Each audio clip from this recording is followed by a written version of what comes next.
we're marking another page in the history books as President Yoon becomes the first sitting president to be arrested. The Seoul Western District Court issued an arrest warrant against Yoon, citing concerns of attempts to destroy evidence. And this was met with violence by his supporters who broke into the courthouse in search of the judge who issued the warrant. It is indeed chaotic and dark times here, which will last well into the year until the impeachment and insurrection verdicts are announced. And so the country is currently in this phase of darkness, but the only path is to move forward. I'm Catherine. This is Morning Wave in Busan on Monday, January 20th on BEFM, 부산영어방송.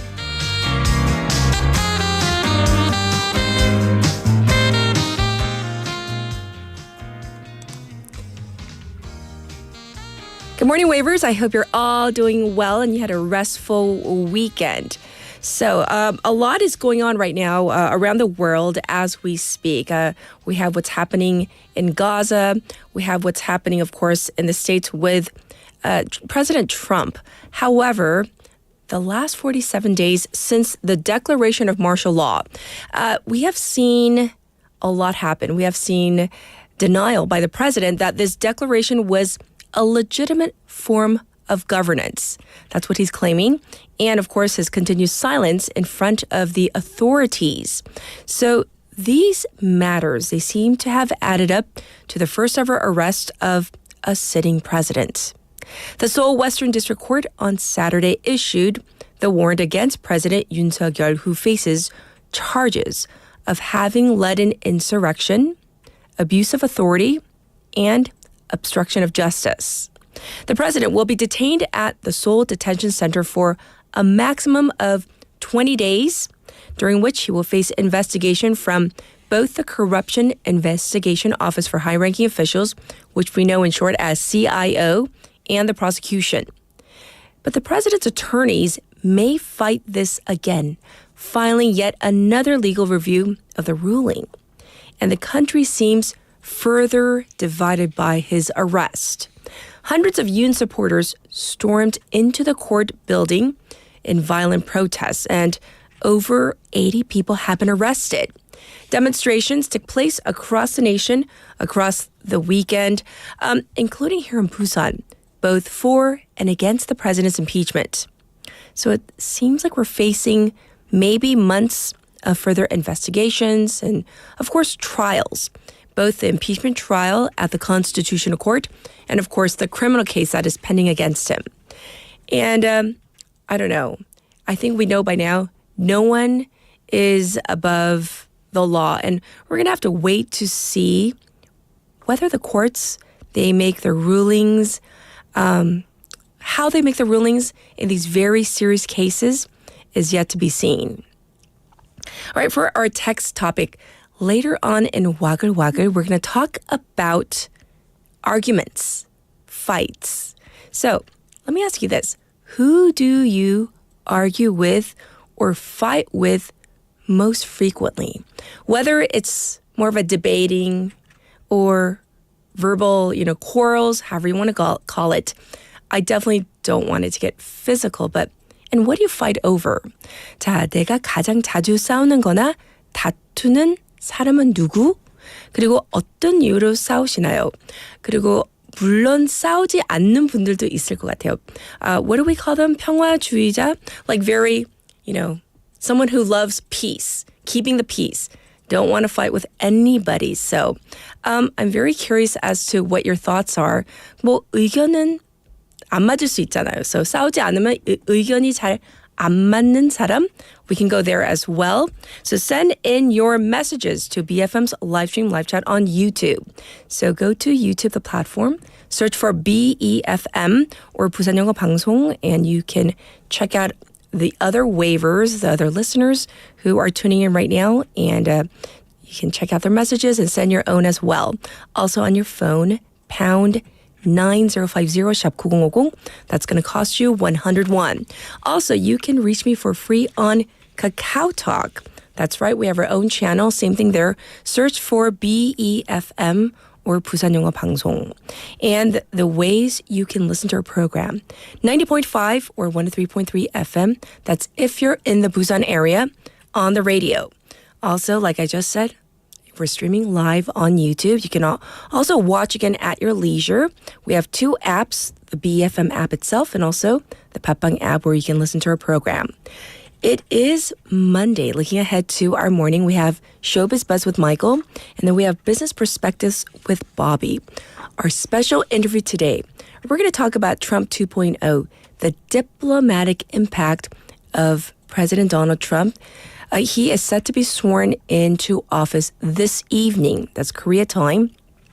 So we're going to pay particular attention to the diplomatic impact of Trump 2.0 on the peninsula. So stay tuned for that, plus much more. I'll be back with today's headlines.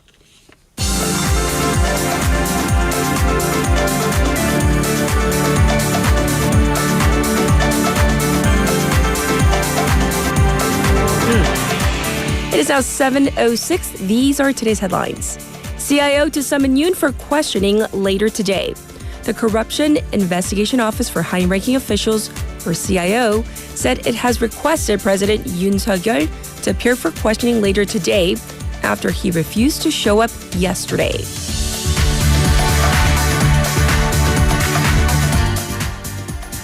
Yoon urges peaceful protests amid violence at court.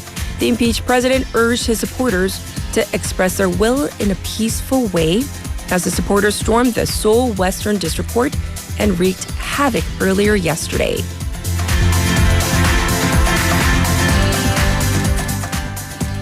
IMF lowers South Korea's 2025 economic growth outlook to 2%.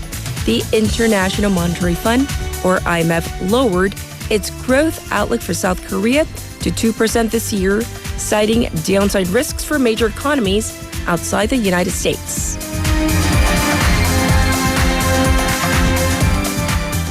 Pre-inauguration events begin for Donald Trump. U.S. President-elect Donald Trump visited Arlington Cemetery with Vice President-elect J.D. Vance and is holding a victory rally in Washington, D.C. ahead of his inauguration on Monday local time. 3 Israeli hostages released as Gaza ceasefire begins. The 3 Israeli hostages who had been held by Hamas for the last 15 months have arrived back in Israeli territory as thousands of Gazans have begun to return home. And these are today's headlines.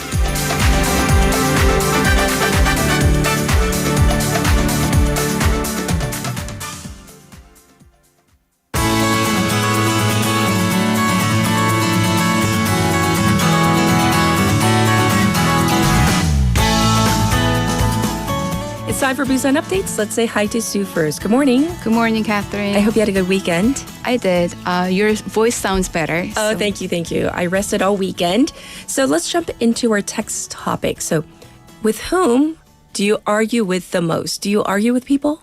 I do sometimes, but yes. I am ashamed to tell you this. I usually argue with my mom.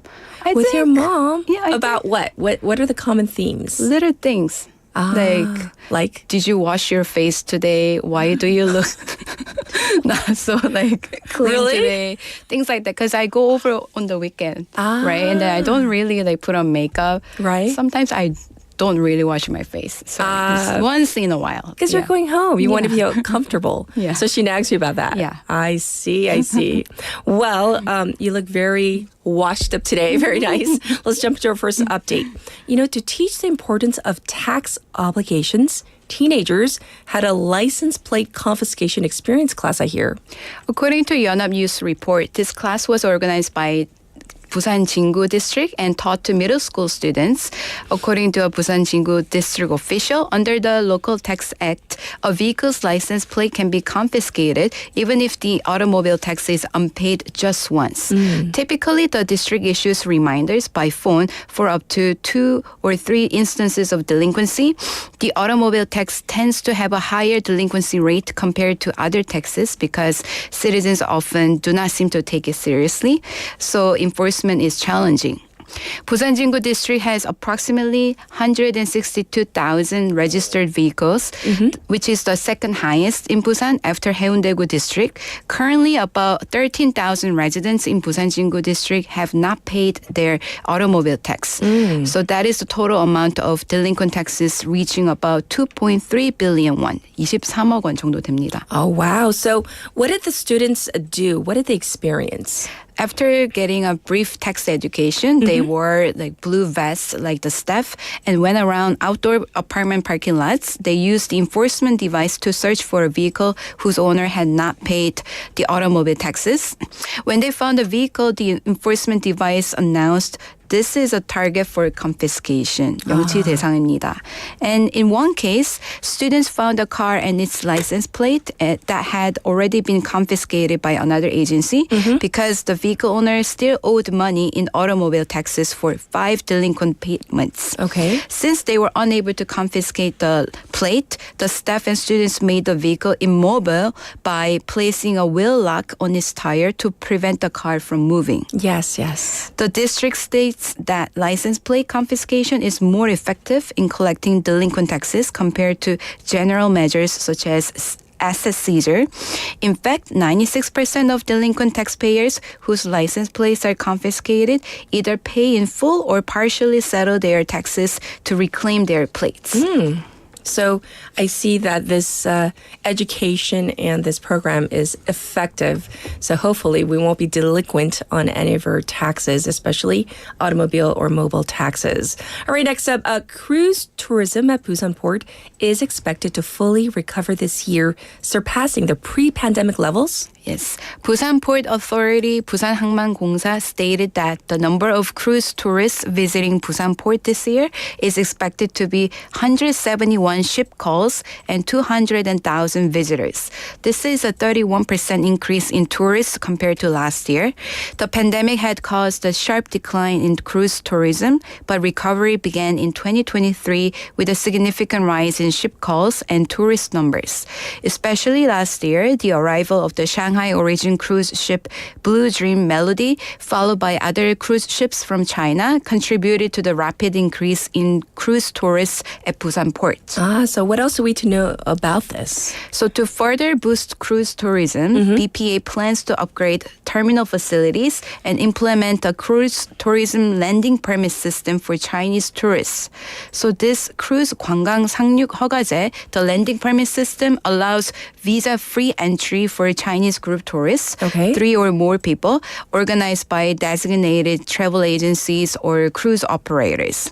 And also, the Port Authority will participate in Sea Trade Cruise Global, which is the world's largest cruise industry expo held in Miami in the States in April to strengthen global marketing efforts. And additional amenities like shuttle buses, pop-up markets, and currency exchange offices will also be added to improve convenience for cruise tourists. I see. So definitely good news for our city. Next up, let's talk about Busan City Mayor Park Hyung-jun and Busan Tourism Organization CEO Lee Jung-sil. They announced that they're going to be launching a special program for 21 foreign students in the city, and this is during the Lunar New Year holiday. It was organized to introduce key tourist sites in Busan and help foreign students ease their homesickness and loneliness during the holiday season. Right. Participants can visit major tourist attractions such as 광안리, 해운대, 송도, and 자갈치 by riding a city tour bus for about 2 hours. In addition to the main tourist spots, popular landmarks like the Busan Port Bridge, Busan Hangdaegyo will be included for a unique experience. Nice. I'm glad that they're doing this for the foreign students. The city will also launch promotions targeting both domestic and international tourists to boost the local economy and tourism, right? Yes. A special package deal called 20,000 won happiness bundle, 2만 원의 행복 묶음, package 상품 will be sold on a limited basis until supplies run out. The package price is 24,900 won, and it offers access to Busan City Tour, Taejongdae Danubi Train, Busan Tower, and Nakdongang River Ecological Exploration Line. Yes. And from the past few days until the upcoming days, the New Year Busan City Tour and Busan Tower Value for Money Tour will be held, and passengers taking the Western Busan theme route on the city tour will be offered a percentage discount on both the city tour boarding pass and the Busan Tower entrance ticket. The city tour will operate normally on Monday, but on the day of the Lunar New Year, Wednesday, January 27th, will be closed. I see. So once again, for Lunar New Year Day itself, Wednesday, it's going to be closed. Good to hear. All right. For the Lunar New Year holiday, which is coming up, it's going to be so long. There's a special discount event that will be held to promote consumption at traditional markets. Yes. Starting from the 20th, the event will be held at over 38 traditional markets across Busan. Customers who make a purchase of 10,000 won or more will receive a free gift, including a pack of ramen, on a first-come, first-served basis. Citizens who wish to participate must present their card sales receipt or card receipt at the event, and the receipt cannot be used multiple times. This event was organized by Kwon Taek-jun, the president of the Busan Merchants Association, 부산시 상인연합회, and a special event is currently underway, offering discounts up to 30% on agricultural and livestock products. Furthermore, if you use a mobile onnuri gift certificate, you can receive an additional discount of up to 15%. Ah, great ways to save even more money. So thank you for that. Thank you, Sue. We'll check in with you tomorrow. Thank you. All right, Wavers, it's back to you. Now it's time for your traffic and weather.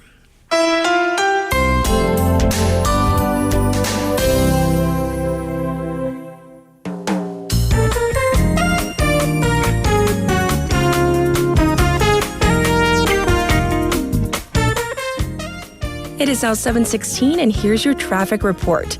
There is some congestion from the Hwangyang Tunnel to the Dongso Overpass going out of the city.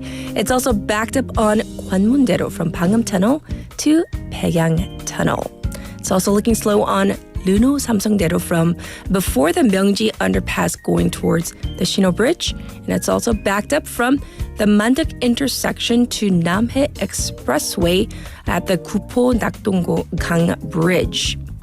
Today is Taehan. It's supposed to be the coldest day of the 24 solar cycles, but actually it's relatively warm. So we're sitting at 1 degree Celsius right now. It's going to go up to 11 today under clear skies. Across the nation, it is relatively mild throughout, with afternoon highs forecast between 6 and 11 degrees Celsius. Finest levels are bad, however, across the country. This was your traffic and weather.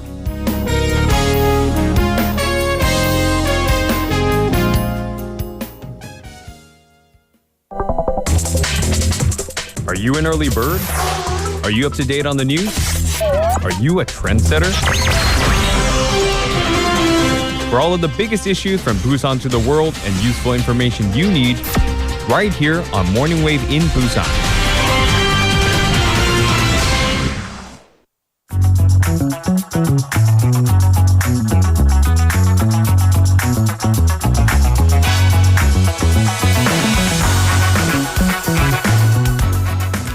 It is time for News Digest. We have Haley in the studio. Good morning. Good morning. Hey, so are you a fighter? Who do you fight with? I actually, surprisingly, this surprises people. I don't Yes. fight as much as people think I do. I argue and I am sassy. debate. I debate and I'm always right. And I'm Yes. sometimes salty and sassy. But yesterday, speaking of this, yesterday, I think I almost had a fight with our PD님 because I proposed this topic and she's like, what if people don't fight? I'm like, do you want to fight me? Like, what? Like, 저랑 싸우실래요? And yeah, and she was like, some people we have very nice waivers. Yes. And she's like, so-and-so probably wouldn't fight. I'm like, I don't know. Then I'll pick a fight with her in the comments. Like, what do you want me to do? Or at least have a difference of opinion. I think so. I think people fight. Right? I think people fight. Right. And then last night, I said something I asked my mom to do something in a really nice voice. Uh-huh. And then she didn't. And I was like, Mom. And she's like, you said it so nicely and softly. It just went right through me. Like, you never do this usually. You can't be nice. You just gotta, you gotta sometimes yell. Right. Yeah. Tone of voice, though, is important. Right. And I was like, hey, Mom, can you do this? And she's like, yeah. And then immediately I was like, can you leave the bathroom light on? She's like, yeah. And then she turned it off. And I was like, Mom. She's like, I think that you said it just so nicely. It didn't register. Kind of like yeah. I was like, in one ear, out the other. Okay. All right. See. Now I yell. You're confrontational. All right, we're going to dive into our top story. The formal arrest of President Yoon Suk-yeol, starting with the court's reason for approving the arrest warrant. Right. So President Yoon faces charges of having led this insurrection attempt by declaring martial law last year, December 3rd. Yes. And that included trying to arrest the National Assembly Speaker, Woo Won-sik, along with party leaders, current Democratic Party leader, Lee Jae-myung, as well as then People Power Party leader, Han Dong-un, as well as the National Election Commission employees. So President Yoon, he did appear in court and in person and explained that the country was in a state of national emergency, which he used as a justification for his martial law declaration. However, the court saw that there's probable cause to support these insurrection charges. So first off, insurrection, of course, is a grave crime. The legal sentencing maximum is actually a death sentence. And all 10 individuals linked to martial law declaration are currently all under arrest, which adds up to the court approving this arrest warrant. Yes. The court also saw President Yoon as having this risk to attempt to destroy evidence. And that's based on the fact that he changed his cell phone and deleted his Telegram Messenger app account after the martial law declaration. Right. And this also led to the first ever attack on a courthouse by the president's supporters. Right. So this is quite shocking news and something that our waivers are also talking about in the comments right now. So President Yoon's supporters, they stormed into Seoul Western District Court in droves, actually in two separate occasions. The first one was on Saturday night while the warrant hearing was going on. Right. And then around 3 o'clock in the morning yesterday, Sunday. So they apparently pushed past the police who were standing guard, broke into the courthouse, breaking the outer walls, as you can see, and of the courthouse. They broke through the glass doors and windows, allegedly assaulted police officers with the police's own shields, and threw trash and even the fire extinguisher around the courthouse. And they also demanded to find the judge who approved the warrant.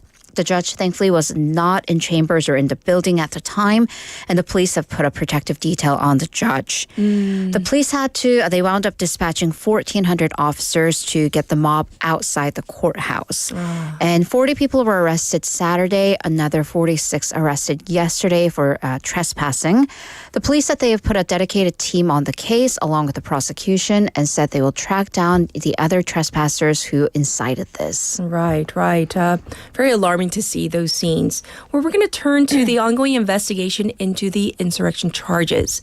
The CIO now has a president under arrest for their investigation. So where are they on this investigation? Right. So this is a big change from the detention to an arrest. However, in terms of the president's response to the CIO's investigation, not much has changed. So that's because President Yoon refused once again to appear in front of the CIO for questioning. And he claimed through his attorney that he has basically nothing more to say, at least to the CIO. So this hints that he will continue to not comply with the summons. However, the CIO will notify him of another summons for 10 a.m. this morning. So if the president still doesn't comply, then the CIO has other options, including the investigators actually going to a Seoul detention center or even forcibly bringing the president in for questioning. By the way, the CIO and the prosecution will divide up the 20 days allowed to keep President Yoon under arrest. So the thing is, though, the CIO does not have the rights to or the powers to press charges against the president. So they do not have this 기소권. So therefore, the CIO is expected to pass the case on to the prosecution. We're looking at about a week after a week of investigation. So around 24th later this week. And then the prosecution is expected to conduct any additional investigation as they see fit and bring official charges against the president. Experts are looking at about February 5th. Indeed. But there is also the possibility that the president's attorneys may try to get the ruling overturned. Right. And judging from what they have done so far, this is also another very high likelihood. So his attorney, Seok Dong-hyun, yesterday said that this arrest warrant approval is the peak of what he claims to be this anti-constitutional, anti-legal behavior that he finds hard to accept. So he did also hint at filing a legal review of the arrest. In Korean, that's 구속 적부 심사, or having the president be released on bail, 포석 청구.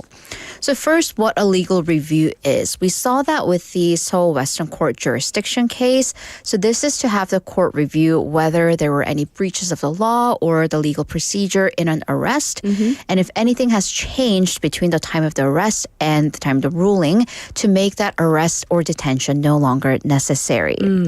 But experts say that given what's been going on, it is unlikely that the court would overturn this decision.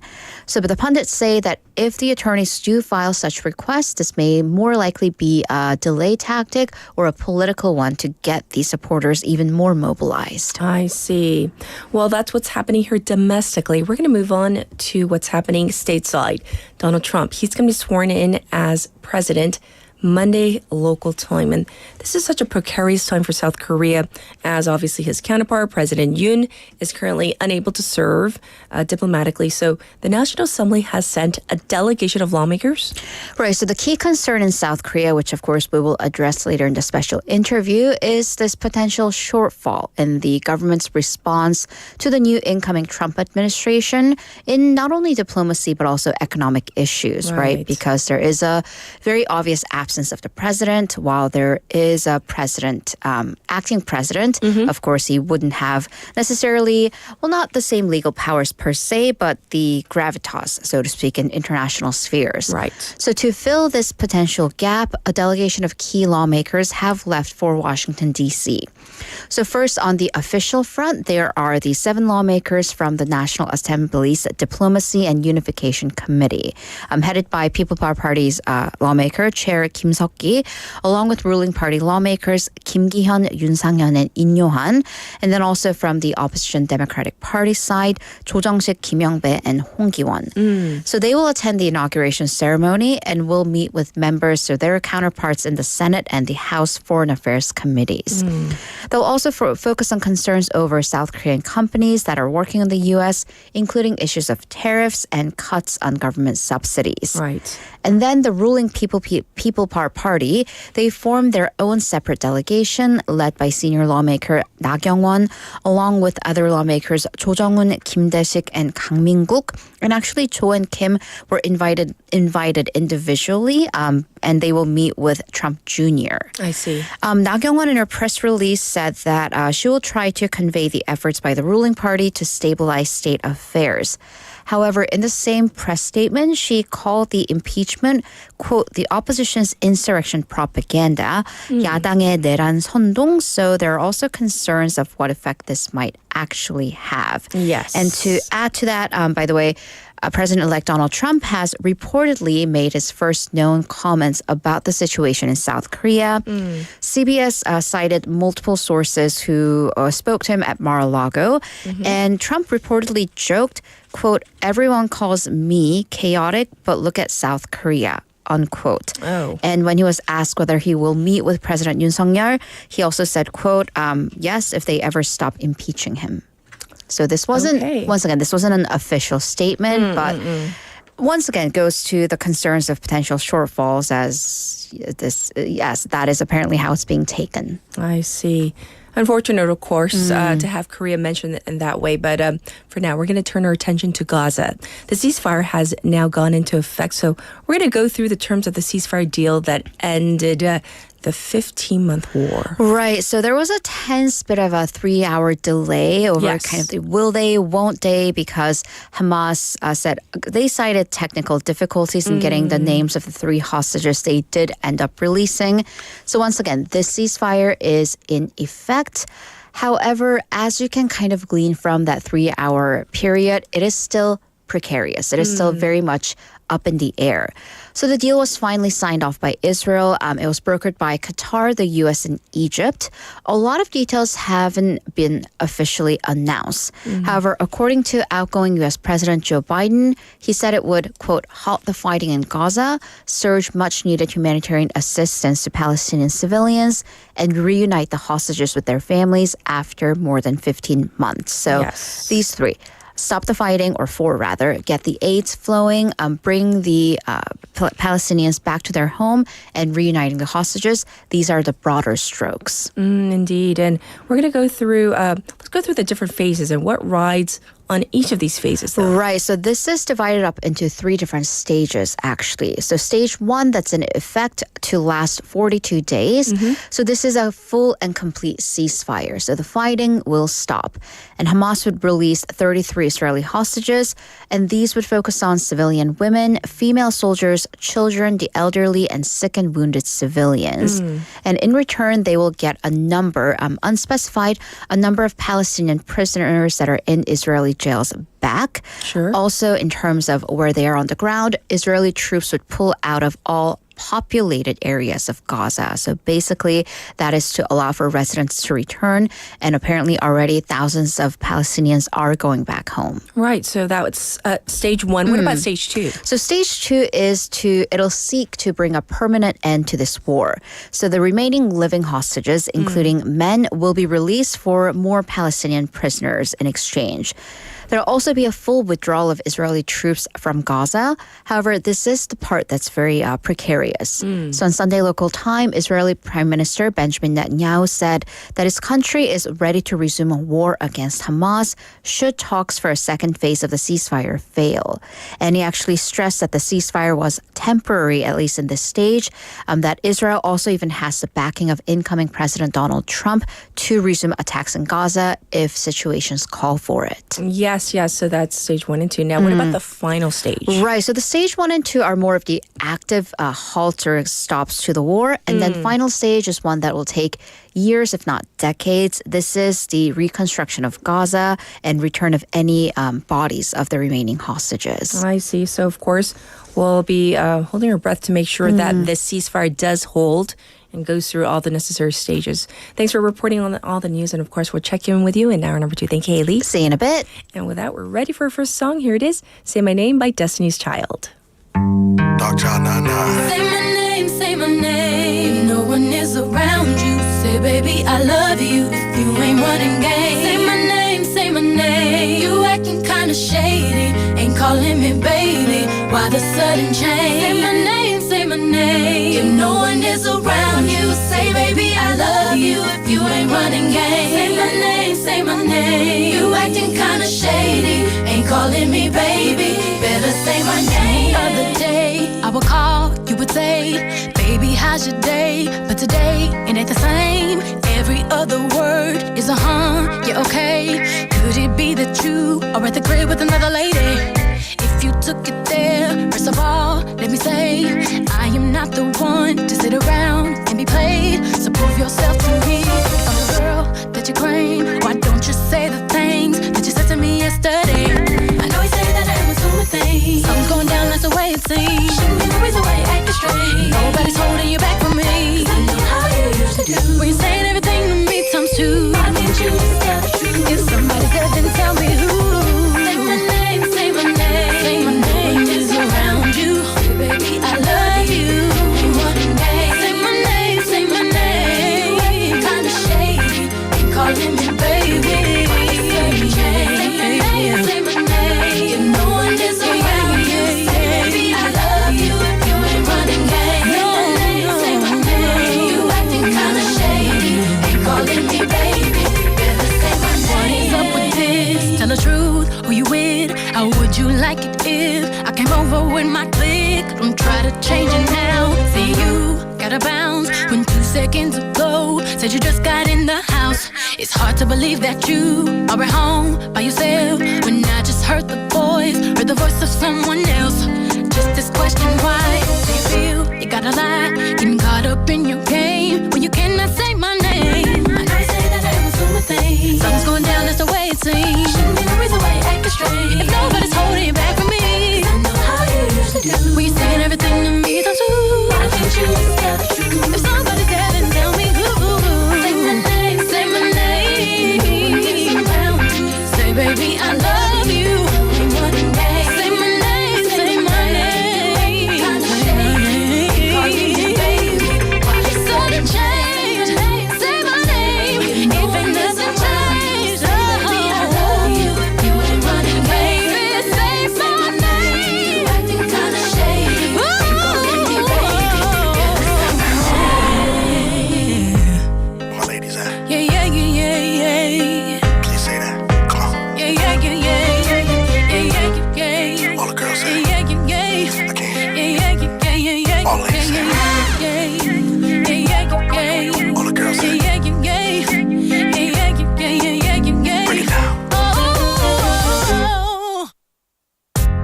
Welcome back, listeners. I have this public service announcement that I do need to get out to you.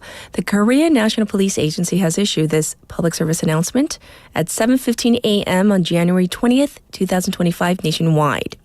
So this is regarding the Jeju airplane crash, where the Korean National Police Agency is conducting a thorough investigation into defamatory posts and videos that harm the honor of the victims and their families. So spreading false rumors or posting defamatory content and videos indiscriminately is a serious crime. So please refrain from these actions that could further hurt the bereaved families. This was a public service announcement from the Korean National Police Agency. All right, so remember, they just had that joint public memorial not too long ago. We don't need to add to their burden. Back to our text topic, though. We're talking about arguments, fights. 싸우는 거 혹은 다툼 혹은 그냥 의견이 맞지 않는 누굴까요? 누구랑 제일 의견이 안 맞을까요? I laugh because I'm seeing some really fun messages here. So Souvenir, who we happen to know is a guy, he says this. He says, 저는 싸우는 집은 90% 딸, 10%는 room controller. Is that the official name for wife these days? Room controller요. 이유는 서로 말을 안 들어서. 근데 저는 I'm very curious as to your daughter and your wife's, your room controller's take. Souvenir님의 따님 그리고 그 wife or room controller 얘기도 들어보고 싶네요. 어떻게 얘기하실까요? So I don't know. And he says that his daughter is 6 years old. 6살 딸은 아마 반대로 생각할 듯. 아빠가 말을 안 들어서. Oh. So maybe there's like a gap between like what you're, doing or actually not listening, or maybe not acting on those requests. 고수 Waver says, 저와 의견 안 맞아요. 자주 싸우는 거나 다투는 사람은 제 딸이에요. 따님 굉장히 어리지 않나요? 대화가 안 되네요. 그럼에도 불구하고 사랑합니다. He says it so like easily with his family, his daughter. 근데 저희한테는 사랑합니다 못하더라고요. 그렇죠? 네.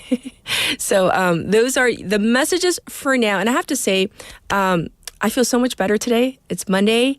And as one of our listeners last week, I think it was Liu Honghi-님, they recommended 소고기 미역국. So I asked my sister to make me some, and she did. My poor sister, she does everything for me. And so I feel much better, so I can thank my sister. Thank you, sister. And here's Cat's Pick for today.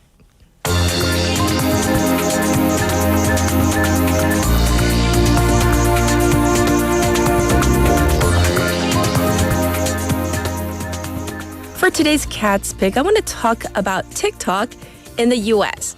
And by the way, when I chose this story, the big headline was this: TikTok is gonna go dark. And then this morning, TikTok is back. Well, here are 2 clips from NBC News.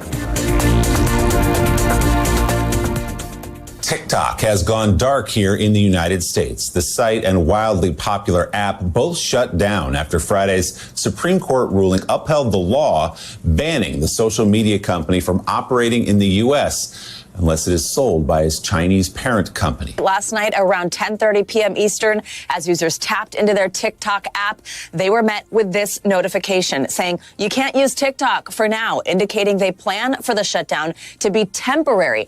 The notification goes on to say the company is, quote, fortunate that President Trump has indicated that he will work with us on a solution to reinstate TikTok once he takes office. Well, our Kristen Walker spoke exclusively with the soon-to-be president by phone yesterday. He said he will most likely give TikTok a 90-day reprieve from a ban when he takes office tomorrow. Those 90 days would give TikTok's parent company ByteDance more time to sell the platform to a non-Chinese owner. Trump has other options on the table, though. He said he could announce this as soon as tomorrow. Now, for their part, the Biden administration had repeatedly said they did not plan to implement the law today, even though, remember, President Biden himself signed the law back in April. And as you mentioned, the Supreme Court unanimously upheld upheld it on Friday. TikTok, though, they said that they had needed greater clarity and assurance. They wanted it in writing for their service providers. Those are the companies that really make TikTok work, and they didn't want them to be hit with those massive fines or legal fallout. They wanted that to be assured. Well, the White House press secretary called the plans to go dark a stunt, and now we wait to see if and when the app comes back online under a President Trump. Breaking news from TikTok, the social media app, saying it is in the process of restoring service after going dark for more than 170 million American users late last night. In a statement, the company says President-elect Trump gave it the clarity that service providers would not be penalized. Congress passed the bipartisan bill last April that led to a current banning of TikTok. But it was Trump who signed an executive order, you will remember, in August of 2020 to step up pressure on the Chinese-owned app to sell to an American company. Now, Trump is saying he wants the U.S. to have a 50% ownership stake between ByteDance or new owners. So it's back. But the thing is this, people were furiously trying to save all their content, all the creators and whatnot, and people who use TikTok. But also there were several 911 calls from distressed users who were just like in a panic mode, meaning like, what should I do? There's nothing that the emergency responders can do for you. And apparently it's back, at least temporarily. So this was Cat's Pick for today.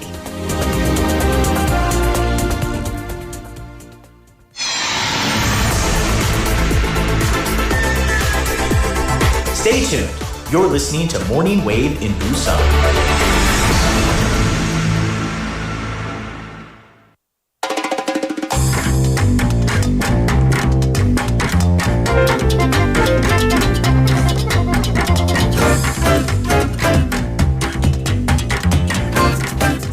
It is now time for Showbiz Buzz. We have Michael in the studio. Good morning. Good morning. How are you? It's good. It's Yes, good. yes. All good.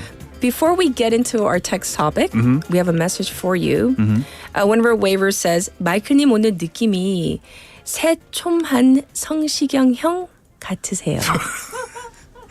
With it's a very thorough description of 그냥 성시경 아니고 새초만 성시경. How do we describe 새초만? How do we describe 새초만 in English? That's PD님, 새초만 게 뭐예요? 새초만. In English. Is it like sweet? What does it mean? Sweet and sour? 새초마다? No? No? Anyways, yeah. 감사합니다. 일단 너무 감사합니다. 칭찬인 것 새초만 같아요. 성시경. 오케이. 다음번에 제가 한번 곡 한번 준비해야겠는데 새초만 스타일로. 성시경 노래. 새초만 잠깐만. 야 진짜로요? 아 그렇구나. 내 머리인가? Is it my hairstyle or? So Haley says it means like coy. Coy. Okay. Coy. Yeah, coy is also a very, it has a lot of meaning too. Is People are confused too. They're like, does it mean good looking? You like that one, huh? Yeah, I like good looking. 이렇게 크게 웃으세요? Good looking? Yeah, I mean, good looking is a lot more simple if you know. Yes. So. They say coy. 네, 일단 감사합니다. 새초만 성시경 기억하고 오겠습니다. 네. Okay, text topic. With whom do you argue with the most and why? It's definitely my girlfriend. Oh, really? I mean, yeah, no exception, I think. Over what? Oh, like I want to listen like this with popcorn. So over what? I mean, like we would argue about pretty much anything. Everything. Anything and everything? Like 뭐 먹을래? 갖고 싸워요. Like, Over like food? No, it's like it's the way you say it. It's like the way you say it. That's important. Yeah, it's 중요해요, not about the 그거. content of the question. 네. It's about the tone that you Yeah, make the tone. when you make the questions. Right, like right. I should be like, 뭐 먹을래? That's the right the correct tone. This right? is what your girlfriend wants to hear. But Yes. well, according to her, You said I like, didn't do it. But I'd be like, 뭐 먹을래? 뭐 먹을래? It's like, But she wants to hear 뭐 먹을래? yeah, she wants 우리 that. 애기 뭐 먹을래? 우리 애기, I mean, a little bit too much for me, but I can't That's handle my it. nickname from my... And the tone, it's the tone. It's the tone. It's like they want the not the like it's the tone. It's not the content. Never. It's like it comes from experience. So I see. yeah, it's very important that you remember this. Okay, here we go. Michael, what do we have Okay, for a little Showbiz Buzz? Okay, 오늘은요. Okay, I'll stop that. I mean, it's getting a little bit over too much. But anyways. All right. Yeah, well, so for today's news, Yes. YG Entertainment, it's the management agency behind Blackpink, will be ceasing managing actors due to its sluggish recent performance. The company said Friday that the decision was made with the intention to focus solely on its music business. So the agency first kicked off its actor management business in 2009, so it's been a while.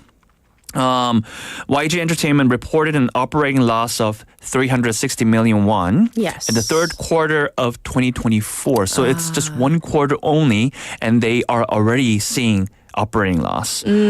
Compared to this, the agency previously reported operating profit of 21 billion won Right. in the third quarter of 2023. So that's a lot. That's a big change for them, and it's a big shock for YG Entertainment, and I think the decision was due. The agency's actor division was home to renowned actors Cha Seung-won, Yoo In-na, 이성경, 손나은, and Han Seung-yeon from Kara, and many more. The actors will leave YG Entertainment once their individual contracts expire. Right. They will be focusing, as I said earlier, on the music business. And as a part of the plan to focus on its music business, YG Entertainment has said that it has established a separate task force for Blackpink. Blackpink will be releasing a new album and kicking off a new world tour in 2025, which is a first since the four members signed a contract with the agency to continue their group activities. Yes. Jisoo, Jennie, Rose, and Lisa are all with four separate agencies for their individual activities. That's right. YG Entertainment's other K-pop groups, including the girl group Baby Monster and boy band Treasure, will be starting world tours in January and October, respectively. Yeah, so a lot of things will be changing for YG Entertainment pretty soon. Yes. Yeah. So that is what's going on with that part of YG, right? All right, let's move on to our other bit of news. I think this is one of my favorite, I guess, tryouts in the music industry. SM Classics. It's a SM Entertainment subsidiary company, but also a classical and jazz label. For SM Entertainment. And it will be holding its first orchestra concerts to celebrate the 30th anniversary of SM Entertainment's foundation on February 14th and 15th, SM Entertainment said on Friday. Right. The inaugural concerts will feature Shiny's Minho as a narrator and Red Velvet's Wendy as a performer. Jointly organized by SM Classics and the Seoul Philharmonic Orchestra, the SM Classics Live 2025 will take place on February 14th at the Seoul Arts Center Concert Hall in Southern Seoul and on February 15th at the Lotte Concert Hall in Southern Seoul. Yes. SM Classics launched in July 2020 and has since showcased orchestra adaptations and classical arrangements of various songs, including Red Velvet's Red Flavor, Feel My Rhythm, and Girls' Generation's debut track, Into the New World. I wanted to make a little bit of focus on this song because Into the New World, it's already a very, very good song, a very, very popular song. And I've listened to the adopted versions of this song by SM Classics and the orchestra performance, and it's amazing. You guys have to really take a listen to it. Yes, it feels different, but the essence of the song is still there. And I don't know, I think this is something new, both for the K-pop and the classical music industry. Sure. Because it's never been done before, this kind of crossover, tryout. Yes. Anyways, the label has released a total of 14 classical adaptations of songs by SM Entertainment's artists, leveraging the agency's intellectual property. Ticket sales for the first concert will open on Tuesday at 11 a.m., and tickets to the second show will be available on Wednesday at 11 a.m. More details will be provided on SM Town's official social media accounts. All right, so this might be like a new thing because even one of our listeners saying, I love K-pop piano covers because it's so soothing. Yes. I actually have some of the albums myself for the piano covers. Right. And it's amazing to listen to, you know. And this is one of the things that I do as a composer as well. You know, I would bring. I think I work with some orchestras here to, you know, do some kind of covers like this, and it's different. It's different, but it's something that we need definitely in the music industry. All right, let's move to our next story. What do you have? Next story is K-pop groups. So this is like a sum up from the previous year. Okay. K-pop groups such as Stray Kids, ENHYPEN, and ARTIST dominated CD sales in the United States last year. Yes. According to a U.S. music industry report. 7 K-pop albums ranked in the top 10 CD sales in the country for the year. The music data tracking company Luminate announced in its 2024 year-end music report released Wednesday. Stray Kids led the K-pop chart with its album 8. It was Ate. It's a good question. 8, right? Selling. It's album 8. Because it's like one of the sometimes it's confusing, the MZ you know? phrases. Like, because I know ate, it. Yeah, she killed it, right? I mean, I know it in Korean, but it looks different whenever I see the English translations of all this. I know. Our producer's like laughing behind her mask, but she's laughing. 8 or Ate? 8. Anyways, 8. okay, yeah. So 8, it's the an album by Stray Kids, and it sold 442,000 copies, securing the second highest spot. The group's latest release, Hop, also performed well, ranking 5th place with 248,000 units sold. ENHYPEN's Romance Untold claimed the 3rd position, selling 363,000 copies. Yes. But so I had this question of what's the largest, you know, what's the most selling, best selling album in the States in terms of CD sales? And that was Taylor Swift's, obviously. Tortured Poets Department claimed the top spot with an overwhelming 1.51 million copies sold. Wow. That's a big difference. Yes, But anyways, yeah. In the overall sales category, which combines physical CD album and digital album sales, Stray Kids and ENHYPEN made it into the top 10. Ooh. Stray Kids is 8, ranked 6th with 449,000 copies sold, while ENHYPEN's Romance Untold placed 8th with 378,000 copies. A banner year, a good year for K-pop indeed. Well, we're going to call it a wrap, but I do want to leave you with this message from one of our listeners. 여자친구에게 노래할 때처럼 공기 반 소리 반으로 스윗하게 얘기하세요. Okay, Michael? 알겠습니다. Okay, bye. 잘 자요. All right, here is 그건 네 생각이고 by 장기화. 원래부터 내 길이 있는 게 아니라 가다 보면 어찌 내 길이 되는 거야. 이 길이 내 길인 줄 아는 게 아니라 그냥 길이 그냥 거기 있으니까 가는 거야. 원래부터 내 길이 있는 게 아니라 가다 보면 어찌 내 길이 되는 거야. 내가 너로 살아봤냐? 아니잖아. 네가 나로 살아봤냐? 아니잖아. 걔네가 너로 살아봤냐? 아니잖아. 아니면 네가 걔네로 살아봤냐? 아니잖아. 아니잖아. 아니잖아. 그냥 네 갈 길 가. 이 사람 저 사람 이러쿵저러쿵 뭐라 해도 상관 말고 그냥 네 갈 길 가. 미주알 고주알 친절히 설명을 조곤 해도 못 알아들으면 이렇게 말해버려. 그건 네 생각이고 아니 그건 네 생각이고 아니 그건 네 생각이고 알았어 뭔 말인지 알겠지만은 그건 네 생각이고 네 생각이고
국정화제와 새로운 시작의 해맞이 축제까지.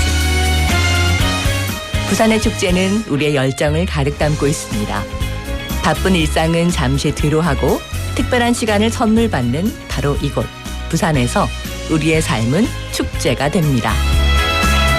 축제로 하나 되는 부산. 여러분은 어떤 축제를 기다리시나요? 이 캠페인은 대선공익재단과 BFM 부산영어방송이 함께합니다.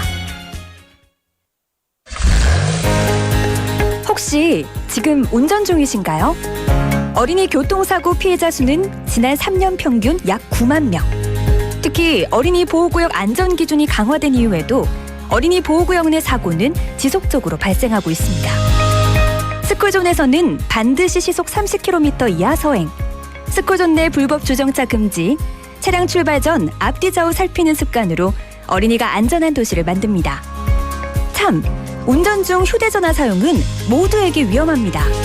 우리 모두를 위한 교통안전, 나부터 실천하면 모두가 안전해집니다. 어린이가 안전하게 뛰어놀 수 있는 부산. 아이 키우기 좋은 도시는 우리 모두의 미래이자 희망입니다. 이 캠페인은 어린이가 안전한 부산을 만드는 은행, B&K 부산은행과 함께합니다.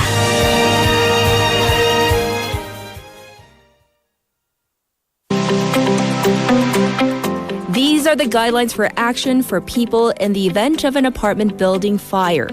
First, if evacuation is possible in the event of a fire in your home, move to a safe place in a low posture by using stairs.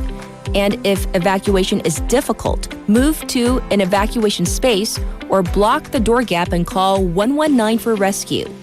Second, if a fire breaks out in another home and no flames or smoke enters your home, wait inside the home, call 119, and act according to the announcement. Third, if flames and smoke come into your home in the event of a fire in another home, check to see if evacuation is possible and then evacuate or request rescue. This was brought to you by the Ministry of the Interior and Safety and the National Fire Agency.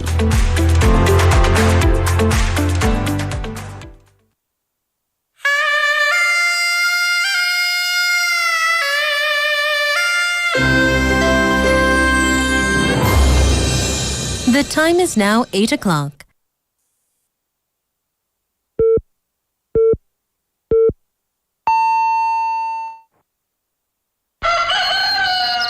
Good morning, Dynamic Busan. Yeah, you're waking up. Time to shake it up. Tell the world good morning and find out what's going on. Well, hi there, folks. There's everything from comedy to lively chat to music. Broadcasting from a room about the size of your closet. All calls are recorded. What show is this? Live from Korea's dynamic city, this is Morning Wave in Busan. I'm sorry, who'd you say you were?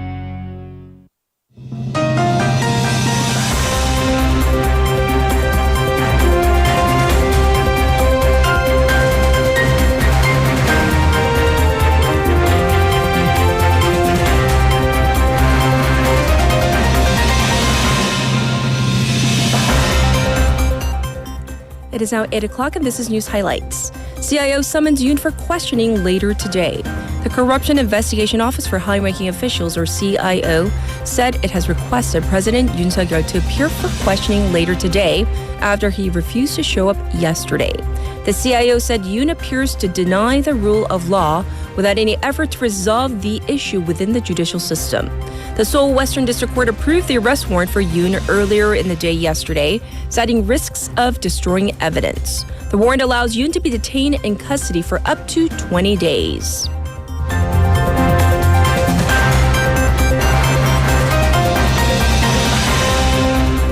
Yoon urges peaceful protests amid violence at court. The impeached president urged his supporters to express their will in a peaceful way as his supporters stormed the Seoul Western District Court and wreaked havoc earlier yesterday. In a statement released through his attorneys, Yoon said that while he understands the frustration and outrage of the people, an attempt to solve the situation through physical means may cause national and individual pain. In the meantime, Yoon supporters held an unregistered rally in front of the Constitutional Court last night. The Supreme Prosecution has formed a dedicated team to investigate and track down these protesters.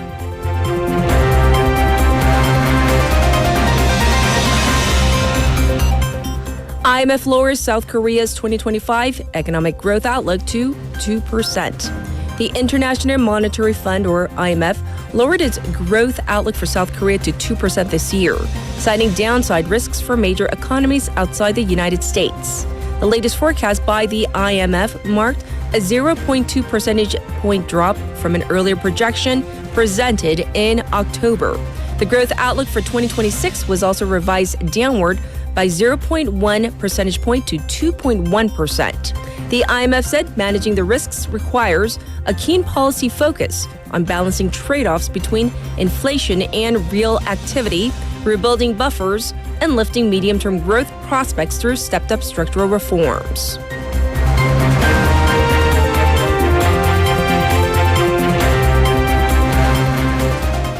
Pre-inauguration events begin for Donald Trump.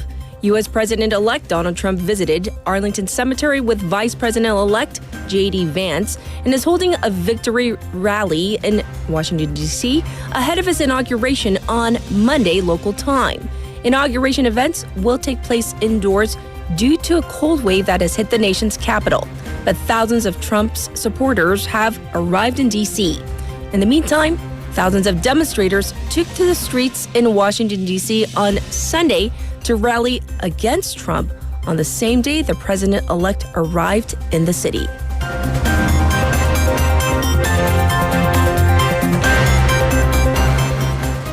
Three Israeli hostages released as Gaza ceasefire begins.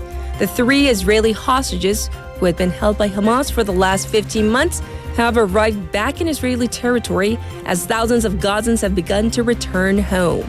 The long-awaited ceasefire in Gaza went into effect on Sunday local time after a last-minute delay over the names of three Israeli hostages. In the hours the ceasefire was delayed, Israel continued hitting Gaza, killing 19 more people, according to the Hamas-run Civil Defense Agency. And this was News Highlights.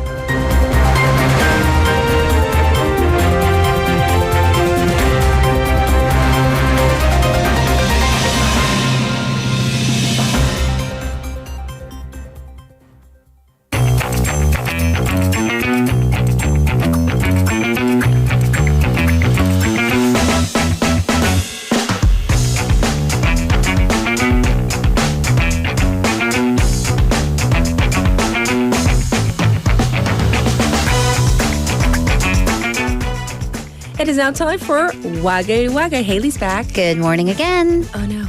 Oh. We have to talk like this. Oh, right. Sorry, bun. But then, with my mom, if I say it too nicely, yes, it doesn't stick. Yeah, so you'll get ignored. Yeah. Right. So, I can't keep this up. I can't do it. No. 힘들어요. 그 공기반, 소리반도 아무나 하는 거 아니에요. I mean, because last week, yes, people did. Our engineer was like, were you like, you're not sick? And I was like, I was sick last week. And he was like, were you?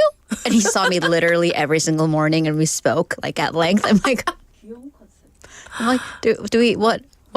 Anyways, what was I saying? But in any case, because I was kind of a little bit under the weather. Yes. So I did try to speak like this to preserve my voice. Right. And you just progressively hear yourself getting louder and louder, like in the middle of a broadcast or a class. And I just can't. Yes. So, 귀여운 컨셉. Our producer wants Really? Catherine to do the cute thing. 저 귀여운 거 못해요. 그런 거 안 돼요. 싸우실래? Speaking of our text topic, I mean, do you want to fight? Do y'all want to fight? Okay, now that what I is thoroughly this? embarrassed myself, What is yes. this? 오늘 귀여운 거는 only in private. Yeah. Yeah. Only in private. Where am I? On air What's 못해요. happening to 아침 me? 방송에 못해요. 가족한테는 안 돼요. 네. All right. So we're going to touch upon U.S. President-elect Donald Trump's Inauguration, what do we know so far? Right, so things are busy in Washington, D.C. It is Sunday their local time, but Donald Trump will be sworn in the following day, Monday local time, around 11:30 in the morning. Most notable thing, though, as you said in news highlights, it has been moved indoors because it is cold. Right. So Trump announced Friday that he has ordered the events to be moved indoors because of the dangerously cold temperatures projected in D.C. Yes. And this is, by the way, the first time in 40 years that the events have been moved inside. So the inauguration address, in addition to the prayers and other speeches, will be delivered at the rotunda of the United States Capitol. And this is the same location that was used 40 years ago when President Ronald Reagan was sworn in. I mean, this is, though, of course, safety first. A huge disappointment for many, the vast majority of the guests who have bought tickets to attend the ceremony at the National Mall. Right. That is the huge strip in the middle of D.C. that kind of all points towards the Washington Monument. Right.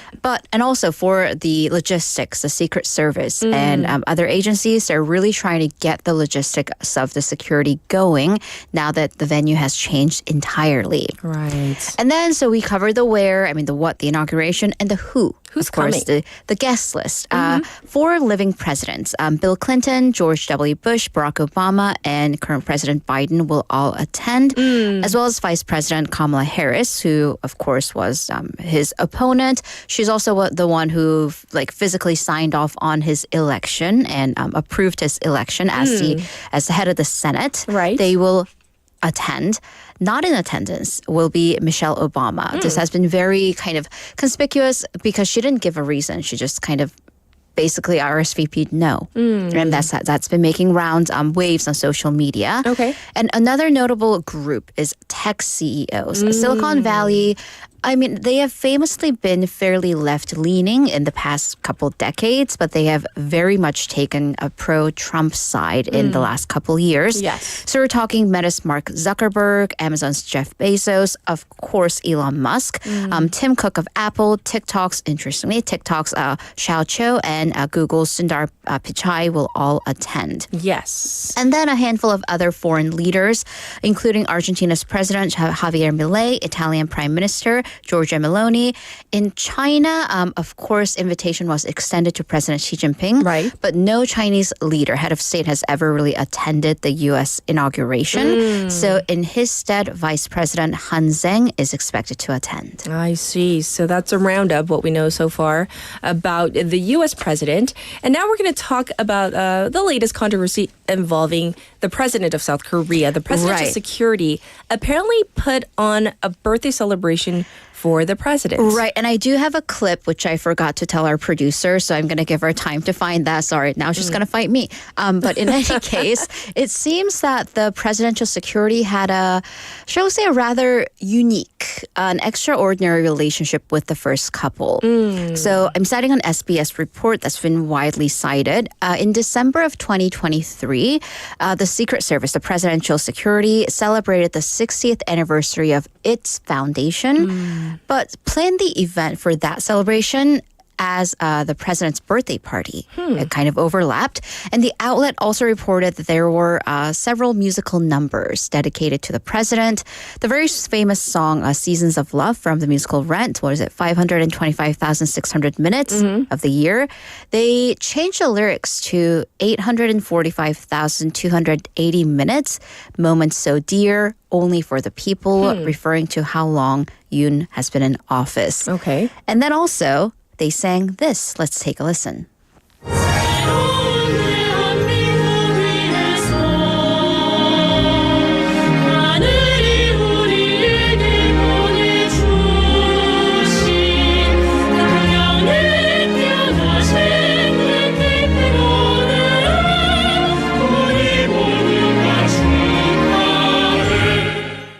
So this is from a very popular K-pop song, singer Kwon Jin-won's Happy Birthday to You. But the lyrics were changed and very much sung in a choral fashion.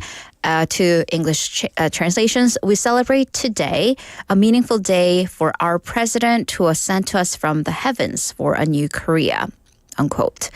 So it was the singer was very much baffled by this, and she wrote on her social media that she was taken aback to see this, that this is supposed to be a love song for couples, not a song of praise for a head of state. And then it was also reported that former defense minister, who was also then the head of presidential security, and now the deputy chief of security, Kim Sung-un, they are the ones who organized this whole affair, and apparently had the musicians who participated in the event, including those singers, sign a non-disclosure agreement or 비밀 유지 계약서. An NDA for that. Well, reports say that the presidential security may have been too close to the couple. Right, a little too cozy of a relationship. That this is this statement by the acting chief of security, Kim Sung-hun, may encapsulate this. So he said to reporters on Friday, well, don't you guys sing happy birthday or throw parties for friends or for coworkers? We do. But the relationship between a president and his secret service shouldn't be one of friends or of coworkers. There's definitely kind of a client security relationship. And pundits say that this attitude is problematic because, once again, this isn't a relationship that should be that friendly. And reports citing those with inside knowledge say that the top security leadership had, quote, unnecessarily close relationship to the first couple.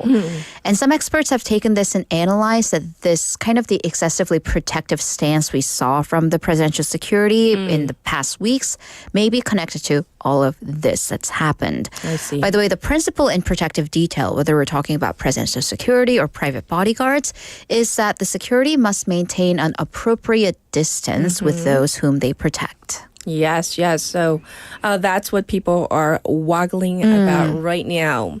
All right, next, we're going to turn our attention to something that may be lost in translation, but let's try to explain. So in English, an aunt is an aunt, whether you say aunt or aunt, whether she be on your father's side or your mother's side. It's just aunt. Right. Uncle is an uncle.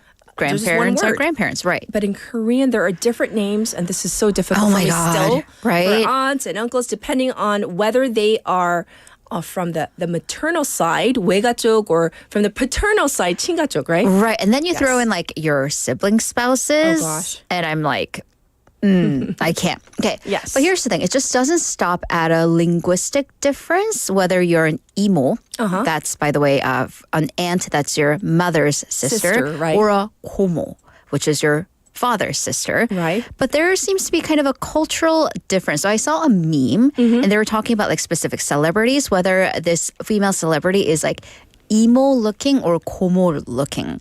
Because I think the kind of the cultural connotation, and this is a gross generalization, but it's emos are kind of more friendly. They're easier to approach versus komos tend to be more strict. It might be there is that perception. Right, there's a perception. According to a Yonhap News report, funeral culture, especially at workplaces, still they're tied up in this traditional family and therefore patriarchal or paternal family-centered culture. Well, give us an example. Okay, so same office. This happened at the exact same office of a large conglomerate.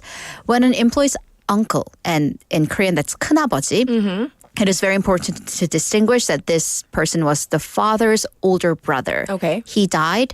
That employee got 3 days off and a condolence money from the company. Oh. But then when a different employee's aunt, 고모, father's sister died, nothing. Yeah, so what is the difference? Well, gender, it seems, at least in this case. So this company apparently had corporate rules and guidelines, policy on the father's male siblings' deaths, but none for father's sisters or any siblings of the mother from the mother's side. What? And really? I know. And apparently this is the case for 7 out of top 10 corporations in the country. In this day and age. In this day and age, and we're not just talking about smaller companies, but, these larger corporations. And this is a form of discrimination, and this isn't just my personal opinion. It's according to the Anti-Corruption and Civil Rights Commission, 권익위원회. It recommended 12 years ago that companies shouldn't have different policies on maternal grandparents, 외조부모, versus paternal grandparents, 친조부모, and their deaths. Since then, a lot of policies have changed, and they don't really discriminate between who it is or was. However, Although large corporations have changed their policies, smaller companies do still have different rules on how many days an employee gets for their grandparents' funeral, depending on whether we're talking paternal versus maternal. Wow. That is interesting. For our waivers out there, do your companies have those kind of guidelines as well where it's kind of different? I'm curious. And it seems, I mean, even with like aunts and uncles, it seems kind of odd to apply like same guidelines. And of course, policies have to be policies. There have to be rules. But, with kind of blended families or flexible families, maybe one was, raised by their grandparents or aunt, or it could have a special relationship. So some experts do recommend giving kind of a larger set of 20 days, for example, for all of your family deaths or weddings, and using that at your own discrepancy or disposal. Yes. Well, we're going to stay on the topic of family for our next story, specifically what families fight about. Are you ready to fight? I am, but can you read that sentence one more time? Specifically, we had a request from a listener. Let's stay on the topic of our family for our next story, specifically what families fight about. Right, so that's how we say it, specifically. Yes. So according to the Korea Institute for Health and Social Affairs and Seoul National University Social Welfare Institute, the most common cause of fights among families, health. Health? Yeah, health. Really? Right. And this was a survey across 7,499 households last year. It took 4 months. Well, the biggest response was we don't really have particular problems we fight about, was right under 54%. Sure. Or maybe there were just way too many to specifically point to one. However, of the remaining families, almost 55% said each other's health and well-being was the biggest cause of family conflicts. And this could include don't eat that. Don't eat that. Yeah, don't eat that because it is health related, like sugar or, whether it's be soda or it's too salty. And then 18% economic issues, so money, loans, debt. 8%, this is also economic, but employment and unemployment, so one's job status. Other issues included, I've seen this, children's education or behavior. Yes. I think maybe the most common cause of fights between like parents and children. Also, housing, children's marriage for older families, and family relationships. But also another interesting matter was a clear pattern of health and income levels. So what we're talking about, a larger ratio of lower income families, 60% below the line of median income, they responded that health was the biggest cause of family fights at 61%. So a majority. However, when we're looking at families above the 60% of median income line, only 43% said they considered health to be a major cause of family fights. So this is once again connected to the resources that families have, right? Yes. And by the way, someone's commenting that you and I, 캐서린이랑 헤일리는 확실히 이모상이에요. Really? Thank you. Because my friend said 고모상 because I'm very like zealous about education. So yeah, they were like, you're 고모상. And I was like, I'm emo. 저는 완전 이모상이에요. Okay. Next. The final story is about controversy surrounding 붕어빵 carts. I know. So sad. So we've reported on kind of the economic difficulties that the sellers are facing because the rising cost of, everything but flour, red bean, and whatnot. And then also even the fuel, the LPG gas. However, another reason, increase in people reporting these 붕어빵 carts for tax evasion or alleged tax evasion to the local authorities. Right. So apparently there's been a higher frequency of crackdowns by local governments against these sellers and carts.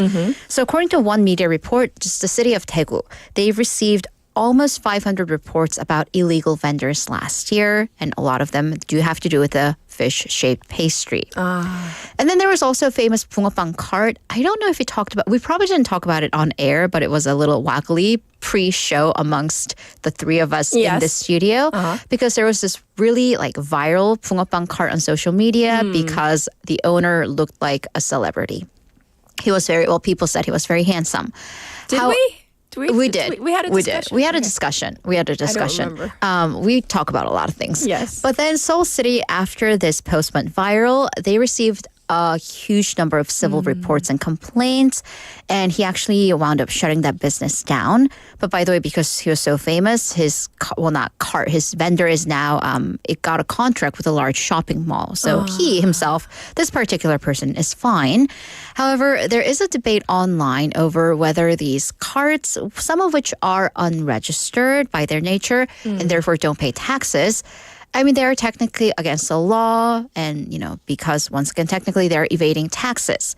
Versus other people are saying, well, yes, but it's not like they're raking in huge fortunes. And, because most of them are mom and pop stores that operate seasonally. I see. So their argument is that if you are really going to report on tax evaders, which of course one may consider a civic duty, but isn't there, and maybe pun intended, bigger fish to fry? Oh, I love it. Bigger fish to fry than the 붕어빵. Yeah, than the mom and pop 붕어빵 vendors from like December to March maximum, right? I don't know if this is an insult to you, but Michael Waver says this. 저한테는 캐서린님, 헤일리님 커피 한 잔 하고 싶은 누나들. Oh, I don't mind the Nuna. I don't mind the coffee. I'm fine with that. You're okay with the Nuna comment? Sure. And then, yes, Torinim wants to also have a drink with us. Oh. But an alcoholic drink. Oh. Okay. All right. We'll make it a date. Yeah, I think we're her 언니. I'm 언니상 for sure. Yeah.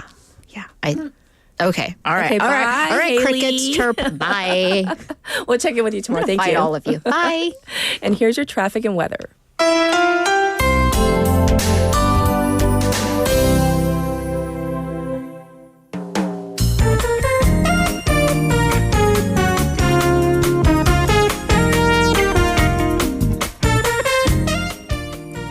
Here's your traffic update. There was an accident on 구포대교 on 낙동북로 from 구포대교 intersection to the bridge in that direction. It has been cleared up, but there's still a bit of backup. Also, there's congestion on 동서 overpass from 학장 ramp to the old 개금 tollgate and going out of the city around 범내골 ramp.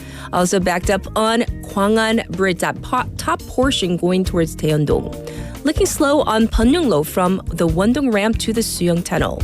Once again, today is Daehan. It's supposed to be the coldest day, but relatively speaking, pretty warm. Currently sitting at 1 degree. It's going to go up to 11 under clear skies here in Busan.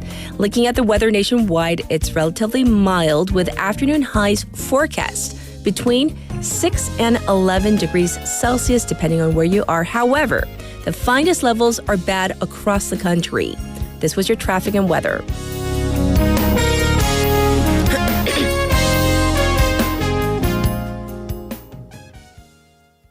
If all of the kings had their queens on the throne, we would pop champagne and raise a toast to all of the queens. And this is Ava Max, Kings and Queens.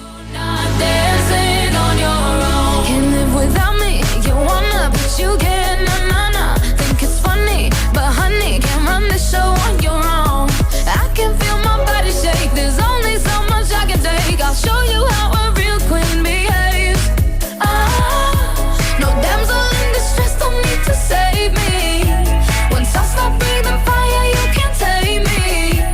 And you might think I'm weak without a sword, but if I had one, it'd be bigger than yours. If all of the kings had their queens on the throne, we would pop champagne and raise a toast to all of the queens who are fighting alone. Baby, you're not dancing on your own. Disobey me, then baby, it's off with your head. Gonna change it and make it a world you won't forget. No damsel in distress, don't need to save me. Once I stop breathing fire, you can't take me. And you might think I'm weak without a sword, but I'm stronger than I ever was before. If all the kings had their queens on the throne, we would pop champagne and raise a toast to all of the queens who are fighting alone. Baby, you're not dancing on your own.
Welcome back, everybody. Let's go over your responses to our text topic.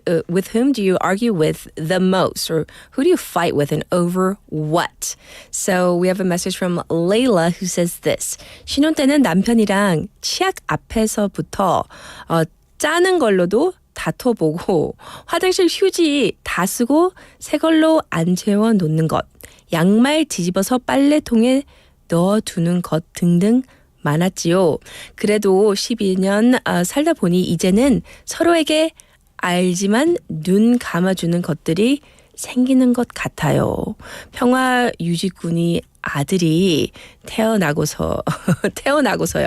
Oh, so Layla is sharing a very personal story about, back in the day when she and her husband were newlyweds.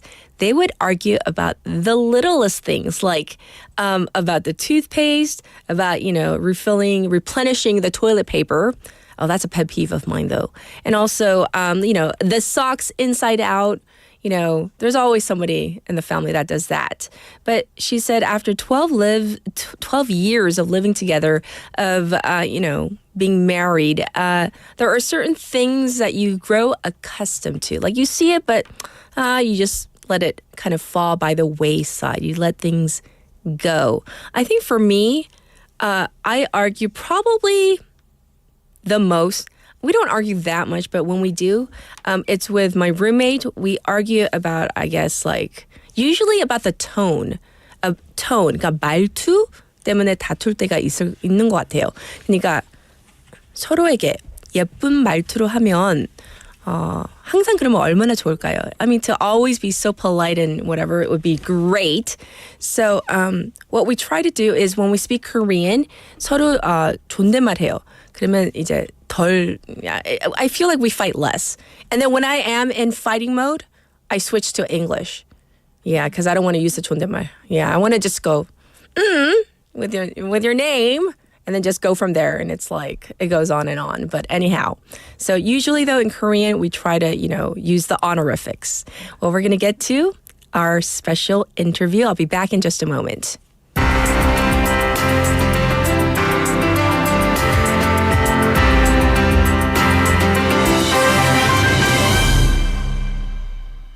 All right, so President-elect Donald Trump, he is set to be sworn into office. Here, Korea time, we're talking about later this evening, Monday, local time. Fresh uncertainties about the delicate dynamics on the Korean peninsula arise, with North Korea potentially eyeing the transition as an opportune moment for provocations. We still have questions about the resilience of the South Korea-U.S. alliance and, of course, the effectiveness of Trump's past engagement with Kim Jong-un as well. So, it's all about this relationship that Korea has with the U.S. Also, in the mix, North Korea, and we can't leave out things that are happening around the world, like with China, what's happening in Ukraine and Gaza, etc.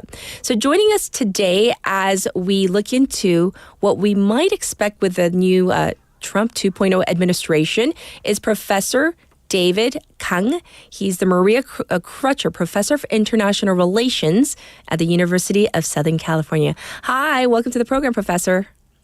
Thanks for having me. Yes. So first of all, let's talk about North Korea. As I mentioned in the intro that, North Korea might think, this might be an opportune time to provoke right now, or might also perceive the simultaneous occurrence of, with this new administration under Donald Trump re-entering the Oval Office, plus all the domestic political challenges here in South Korea. So what are your thoughts on this? Well, I think we sort of overestimate the willingness of North Korea to just cause provocations for no cause at all. And in fact, what I would suspect is that Kim Jong-un has decided fairly clearly that there's no real hope for Trump 2.0 or good relations with the United States. Trump 1.0 was bad enough. And so, they may be testing missiles and things like that, but I don't think that there's going to be a whole lot of focus on doing anything with the United States. I think pretty clearly Kim is focused on China and Russia right now. Yes. And with that, Trump's attention potentially divided among all the international events, I'll just say crises going on. We're talking about Ukraine, Gaza, and of course, always with one eye on China. How might this affect the U.S.'s ability to respond to developments in other places, including here on the peninsula? Yeah. I mean, in general, presidents don't have a whole lot of time to divide, so they put attention to what's most pressing, which for that case means that just like with the Biden administration, I don't think Trump has any forward-leaning energy to focus on either South or North Korea. The only way that it will get attention is if there's an issue somehow. Many of the people that Trump has started to put into the administration in the foreign policy circles, like Elbridge Colby, they're totally focused on China. And so they don't want to get distracted either. So in many ways, I think the focus is going to be more on China than it was even under Trump 1.0. And North Korea or South Korea may come up as an issue, but I doubt it'll be at the forefront of the Trump agenda. I see. And so going along those lines, Professor, then, with Trump 1.0, we saw this supposed, kind of bromance that kind of brewed in the beginning at least, and then fizzled out. So not likely to happen then, in your opinion? No. I mean, one thing that we overlook with Trump was that although that there was this personal relationship and all this focus on Trump doing things very differently, ultimately Trump's actual policies were very mainstream American policies. So he was willing to meet with Kim, and there was some real potential there. But ultimately, he came down to what every other American president has been, which is denuclearization first and maybe some economic relief later. And that wasn't enough for Kim. So, there is this histrionics or this performative aspect to Trump. But ultimately, he was very conventional in his views towards North Korea. Great point that you make there, Professor. And here, at least domestically, there is this ongoing discussion, at least, regarding the pursuit of South Korea and its own nuclear arsenal. So what are the potential security and diplomatic ramifications of South Korea developing its own nuclear weapons? I mean, not just regionally, but globally. I mean, is this like is this going to happen? Is there any iota of a chance that this might happen? I don't think it's going to happen. And I'll tell you why. Okay. The cost to South Korea is not going to be significantly safer if it develops nuclear weapons, but it is going to actually probably be significantly less safe because it will be much more of a concern to all the countries around the region. Also, I'm not sure that in many ways that the United States can survive an alliance where one of its partners goes nuclear. That's a massive challenge to America's entire global non-proliferation regime. Yes. So the decision to go nuclear, if it's going to come long after an alliance falls apart. But I certainly don't think any South Korean president is going to want to be the cause of that alliance falling apart. And that would be getting the weapon. Yes. And so if we can turn our attention now to North Korea and it's strengthening its relationships respectively with Russia and China over the years, how might this impact the strategic calculations of the U.S. at large and, of course, the U.S. with South Korea as well? Yeah. I mean, it's been interesting to watch Kim repairing ties with Russia. Although it's easy to try and talk about North Korea-China ties as being closer or, cooler or warmer, they have never actually come close to being broken. They're still ties and they still work together very closely. So Kim has clearly decided he's done trying to make relations with the United States work, and he's going to deepen ties with other authoritarian regimes. So to that end, the whole sort of alignment in some ways is going back to a block of communist, 1970s type, or actually even before the Soviet China split of the 60s. And in that way, I think the United States is focused again more on China than it is on North Korea. And this allows North Korea in some ways to even be less important because they're a part of the larger China issue for the United States. Well, what about, Professor, the fact that North Korea has been in the news quite a bit with it sending its troops, some of its troops to Russia in the fight against Ukraine, at least here domestically. There's been a lot of talk about, for example, the latest was the 2 captured soldiers and how, maybe they're underprepared. What is North Korea getting back in return for sending its troops there? So what do you make of the whole situation between North Korea and Russia and the war in Ukraine right now? Yeah. I mean, I think, again, a couple things. Number one, this is clearly Kim trying to curry favor with Putin.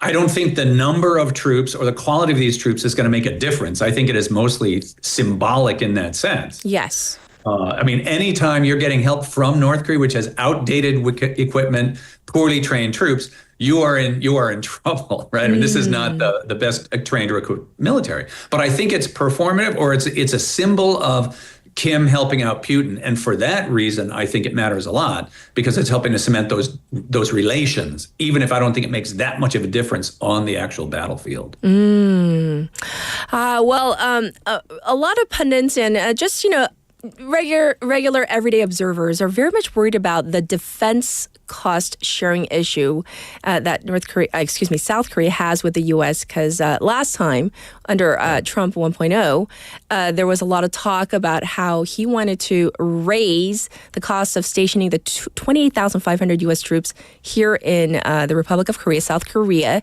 So do you think that that's going to be a major issue, or do you think that it'll be more of kind of like, saber rattling, more of that? Yeah. I mean, we'll see, but this has long been something that Trump has talked about: is the allies aren't paying their share, and it's not just Korea, it's Japan, it's NATO. So I'm fairly sure this will be an issue, and that'll be up to the two countries to decide: does it become a massive issue, or are they able to take care of it in a sort of more business-like, or just because every couple of years you need to renegotiate it anyway, right? So it's always been something that's on the table. Can they keep it like that, or will this become one of those deal breaker type of issues with Trump? And that's something that we can only tell how much attention Trump is going to have to these activities, and we have no idea. We have no idea. With Trump being inaugurated real soon, Professor, he is entering the Oval Office for the second and final time. Do you think that his diplomatic strategies are going to be vastly different, generally speaking, than his first term, or do you think it's going to be more of the same? Assuming everything that we've seen from Trump is that, in some ways he's sort of consistent about what he cares about. He's very much America first. I mean, lots of bluster, and we all run around chasing whatever he says off the top of his head about Greenland or Panama. But in general, he's very much an America firster, a sort of imperial view of the world, which is America's number one. And that is reflected in the people that he's appointed to those posts. And regarding East Asia, I think this is going to be consistent with Trump 1.0, which was concerned about China, tariffs, and things like that. And in many ways, I think measurably to the harm of U.S. consumers, where the prices are higher and the jobs are going overseas. But that's the world we live in which all countries are putting tariffs on now. And it's worse for the American people themselves. Well, of course, we're going to have to wait to see what actually does happen as he enters the Oval Office once again. But thank you so much for shedding light on these issues and answering our questions. Thank you, Professor. My pleasure. Thank you. This was Professor David Kang, and we talked about the diplomatic impact that Trump might have as he enters the office once again of the U.S. presidency. And so this was your special interview. And we're going to take a short song break. So here it is. This is 나쁜 남자 by B as requested by Benny. 야, 어떻게 이럴 수가 있어? 어떻게 이럴 수가 있냐고. 어떻게 날 이렇게 속일 수 있어?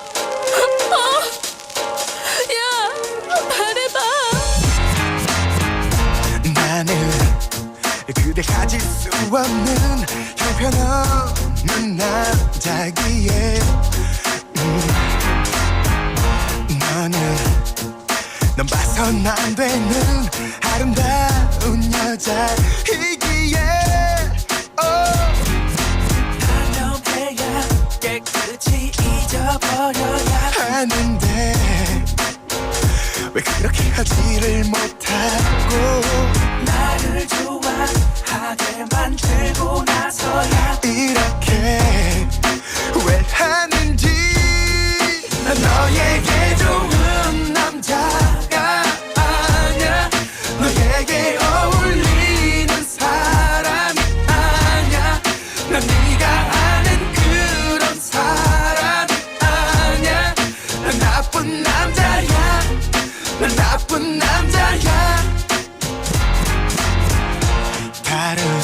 많은 사람들 눈에는 아주 보잘것없는 나지만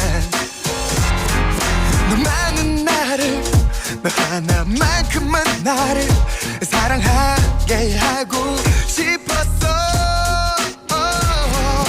하루하루 너의 마음을 내게 줄수록 난 괴로움에 지쳤고 너와 마주 보고 있으면 난 자꾸 나쁜 남자라 말하고 싶어 난 너에게 좋은 남자가 아냐 너에게 어울리는 사람이 아냐 나는 그런 사람이 아냐 난 나쁜 남자야 난 나쁜 남자야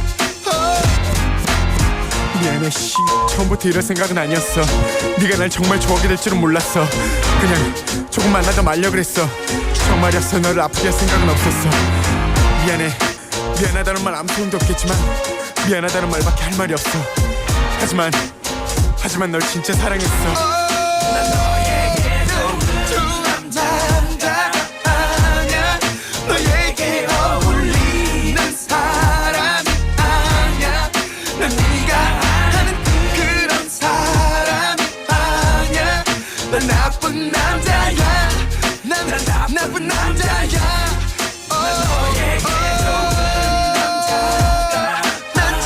남자가 아냐 사람이 아냐 난 네가 아는 그런 사람이 아냐 난 나쁜 남자야 난 나쁜 남자야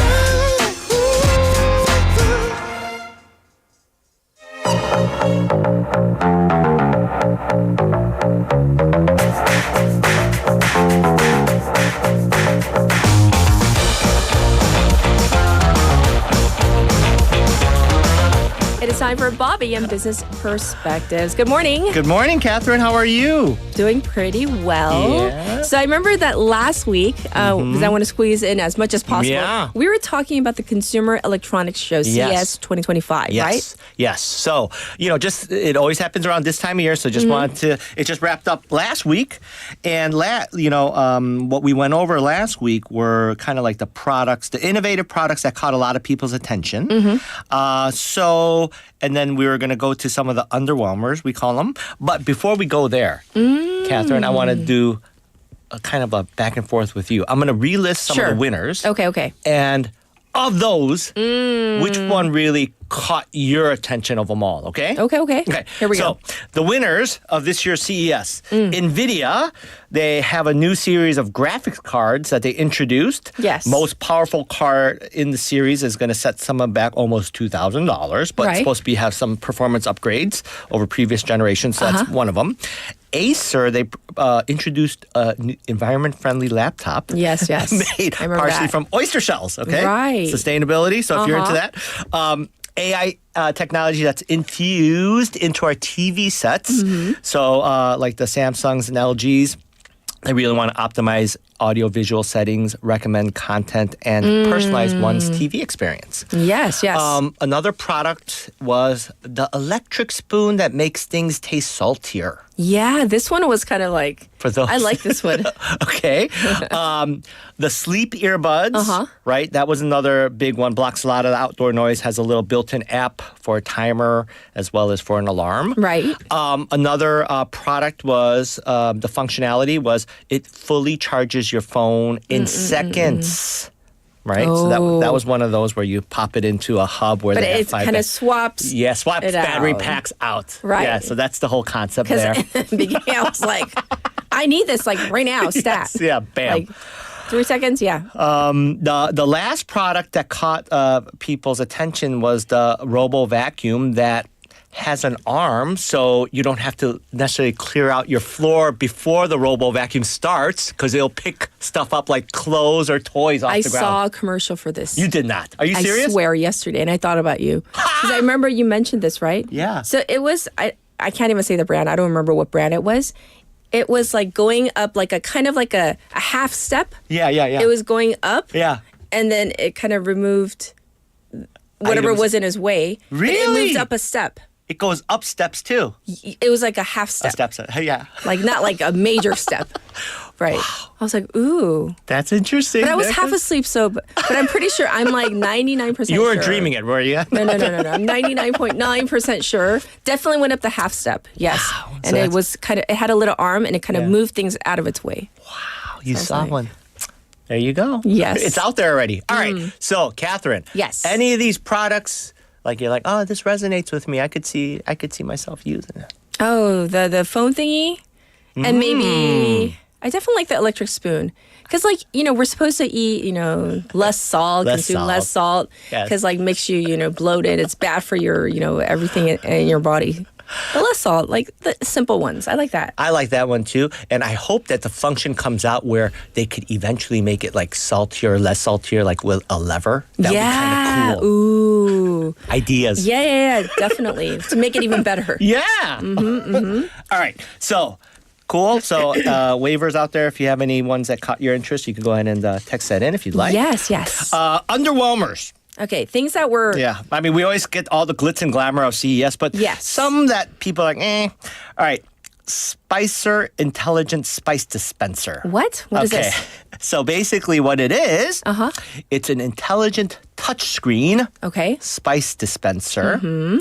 It learns your preferences as you cook. And it also recommends some unique recipes. Oh. So it's a spice dispenser, but like it tells like how much you're taking of what spice. And eventually looks at your preferences and then recommends some recipes. I don't like that one. Now, there's a reason though. Yeah. Now, there's another point to this is because they have these patented capsules of spices, and each capsule costs anywhere from $15 to $20. Okay. And you cannot self-replenish them. You got to buy them through the company. Yeah. So a little it gets expensive to use something like that. So people are like, Yeah, maybe that's not. underwhelming. And also because like depending on like my mood, maybe something I want extra spicy today. That is right. And maybe like the next day I want something a little bland. Yes. And it depends on who you're cooking for. That's right. If you're cooking for young children, you got to make it like extra bland, right? Extra bland, yes, for sure, yes. So that's why. Okay, so that was one of them. Yes. Another one is a AI-powered air fryer. Oh, I love air fryers. People love them, yes. So now this gadget can extract recipes from cookbooks by using a page scanning feature. And it helps and handles the difficult math of calculating the cook times and the temperature. Really? Do we need that? I think that's weird. I'm just saying, because what I do is I open it in the middle of cooking anyway to And make just sure, test like, it out. Test it, and I need to flip, patties or whatever's in there. Like I cooked a tteokgalbi the other day. Oh, so I threw some in there, and I had to flip them halfway anyways, right? Yeah. And then I check, are they done? Because I See, don't know, it's the one necessary. use case is like, okay, these days products, a lot of them have the timing and temp for air fryers. But like, think about old recipes where air fryers were not around. Right. So that's like the only thing that I could see that could help in this case. But a lot of people are like, well, I think I could calculate this on my own. I mean, just the visual test, like if it's cooked or not, right? Very practical way. Okay, I'm just saying. So some of the underwhelmers out there, not many, but there are a couple that we highlighted. Also wanted to share, Catherine, like some of the innovative startups and the products that came from South Korea. Yes. Now, at CES, there's a place called Eureka Park. Okay. And it's a very key feature of CES where startups, innovators, and can showcase their latest ideas and innovations. It's really a breeding ground where for innovation and a place where these entrepreneurs, startups, as well as universities can come together, share ideas and products. Now, get this. Yes. The number of Korean startups and institutions that participated this year was 625. Oh. But put that in relative comparison to the overall numbers How out many there. total? 1,300. That's almost half. Almost half. Wow. South Korean startups, and yes. So that's a pretty big number. Yes. And an official at CES shared that there were a record 3,400 products that were exhibited across 33 categories there, and Korean startups led in innovation across various fields there. Interesting. Okay. So let's get into some of these ideas and products, right? Okay. So a Korean startup called Toth. Okay, now they won 4 innovation awards. They caught the attention of attendees with their technology allowing robots to automatically program by learning from operator demonstrations. And this kind of robot technology has really caught the focus of NVIDIA and Google as well. Okay. Now, an area their AI robot is specialized in already is been dismantling waste batteries, so like phone batteries and whatnot, right? Okay. Now, currently, factories use robots to dismantle batteries, but they can only assemble or disassemble if standardized parts are accurately placed. Okay. But this company allows where the robot can recognize without having everything standardized or in a specific unique place. Okay, that's definitely good, right? Yes. Another startup that focuses on sustainability. Yes. It's called Tega. Okay. Company specialized in biofilters, air purifiers, humidifiers, and building materials that are derived from moss. Moss, Iki. Wow. Yes. Stood out for their environmental innovations. So the versatility of and the potential of moss as a material has really sparked some global interest. So they are at the forefront. Okay. Now another one, Airman Incorporated sterilized kiosk. You mean like kiosk, like when we order? Touchscreens, yes. So it's a purifier that's mounted on top of the kiosk touchscreen. Okay. Generates sterilized air that removes viruses and bacteria from the touchscreen. How do people come up with these ideas? I mean, you always wonder, though, like how dirty is this? Like how many people have touched it? I don't want to know that fact, actually, but you have to assume it's a lot, right? Because just think about how many people use it. So these, because these screens are breeding grounds for germs, right? Yes. Anything, that multiple people right. touch, right? And so global food companies, yeah, McDang, they're really showing significant interest in something like this. Okay. Yeah, everything is going touchscreen now. Oh, well, we got to jump to our phrase of the week. What do you have for us? With CES, the phrase is limitless potential. We saw the rapid development of all this technology reminds us to look forward to the future, that the potential is limitless. Yes. So taking a page for us individually, want to encourage us that our potential is also limitless and we are only limited by how we view or box in that potential. So for this week, I want us to encourage us to push ourselves out a little bit more out of our comfort zones. Sure. And hopefully by next week, we'll have some stories to share that we did something not so comfortable, yet we did it. Out of our comfort zone. Yes. I like that. Many steps. We can do it. Small nudges. Yes. Well, thank you for this. And of course, we'll check in with you next week. Thank you, Bobby. Have a great week, everyone. All right. Well, it's time to wrap up our program already. So thank you for tuning in and chiming in, everybody. And I wish you a wonderful Monday. This is Toxic Till the End by Rosé. So have a good one. Bye. Call us what we are, toxic from the start. Can't pretend that I was in the dark. When you met my friends, didn't even try with them. I should've known it then that you were jealous and possessive. So manipulating, honestly impressive. You had me participating. Back then when I was running out of your place, I said I never wanna see your face. I couldn't wait to see it again. We were toxic till the end. Yes, even when I said it was over, you hurt. Baby, can you pull me in closer? You were plotting how to stay in my head. We were toxic till the end. Ladies and gentlemen, I present to you the X. His favorite game is chess. Who would ever guess? Playing with the pieces in my chest. Now he's on the screen, I'm saying don't leave. You saw that line from me cause you're just jealous and possessive. So manipulating, honestly impressive. You had me participating. Back then when I was running out of your place, I said I never wanna see your face. I couldn't wait to see it again. We were toxic till the end. It's even when I said it was over, you hurt. Baby, can you pull me in closer? You were plotting how to stay in my head. We were toxic till the end.